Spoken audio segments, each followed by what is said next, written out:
Ever since the Christian movement began, followers of Jesus Christ have said he was God in human form. But what about Jesus himself? Who did he think he was? With the rise of textual criticism and the modern study of history, historians have developed tools to unlock this question. Today, Jesus of Nazareth is no longer just a figure in a stained glass window, but a real person of history whose life can be investigated historically.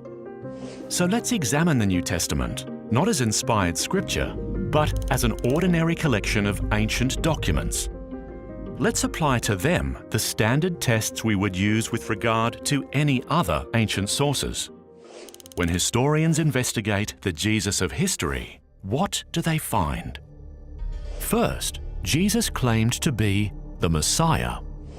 The Jews of Jesus' day were waiting for a promised Messiah, a descendant of King David, a warrior king who would bring military victory and spiritual renewal to Israel. They were familiar with the prophet Zechariah's ancient words. "Shout aloud, O daughter of Jerusalem, behold, your king is coming to you. Righteous and having salvation is he, humble and mounted on a donkey." Jesus' triumphal entry into Jerusalem on the back of a donkey, the final week of his life, is attested in independent sources, one of the most important criteria for the historicity of an event. In doing this, Jesus was deliberately and provocatively claiming that he was the promised Messiah, the King of Israel. Moreover, the plaque nailed to Jesus' cross stated the charge against him, in mockery of his messianic claims. The fact that later Christians did not use this derisive title for Jesus underscores its authenticity. For first-century Jews, the word Messiah was packed full of meaning.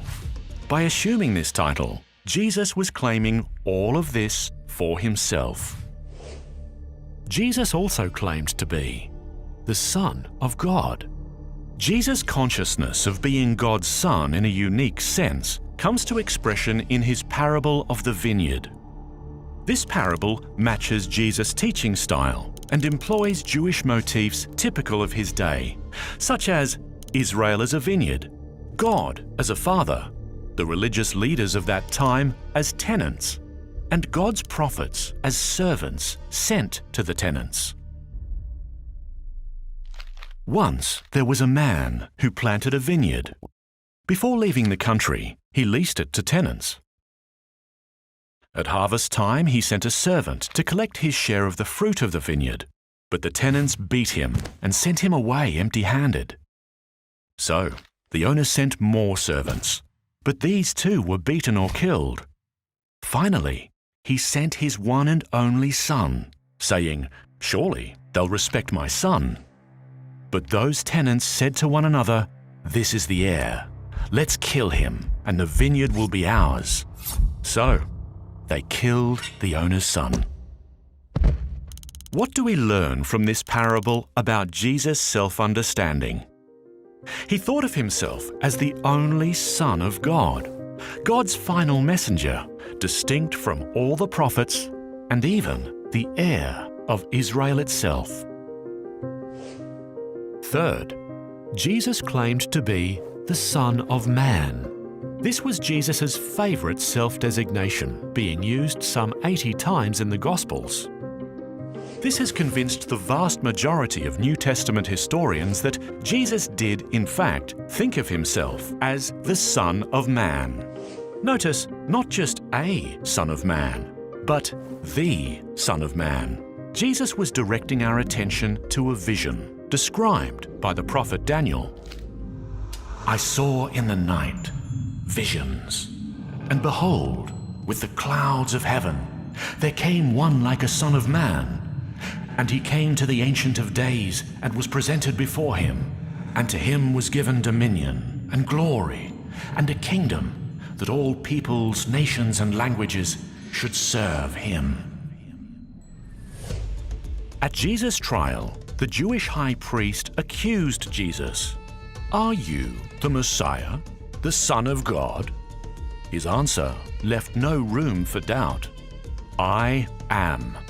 and you will see the Son of Man seated at the right hand of power and coming with the clouds of heaven." By applying all three of these titles to himself, Jesus was claiming in no uncertain terms that he was the very God his accusers worshipped. It's no surprise the Jewish court charged him with blasphemy and condemned him to death. But that's not all. New Testament historians are agreed that the historical Jesus also claimed to have divine power and authority to perform miracles, cast out demons, revise Old Testament law, and forgive sins. He even went so far as to claim that everyone's eternal destiny is determined solely by whether we believe in him. Jesus' self-understanding cannot be reduced to that of a Jewish teacher or a charismatic leader. No. In fact, by putting himself in God's place, Jesus was making a far greater claim about himself than anyone else ever has, before or since. So the question Jesus asked his disciples confronts each of us as well. Who do you say that I am?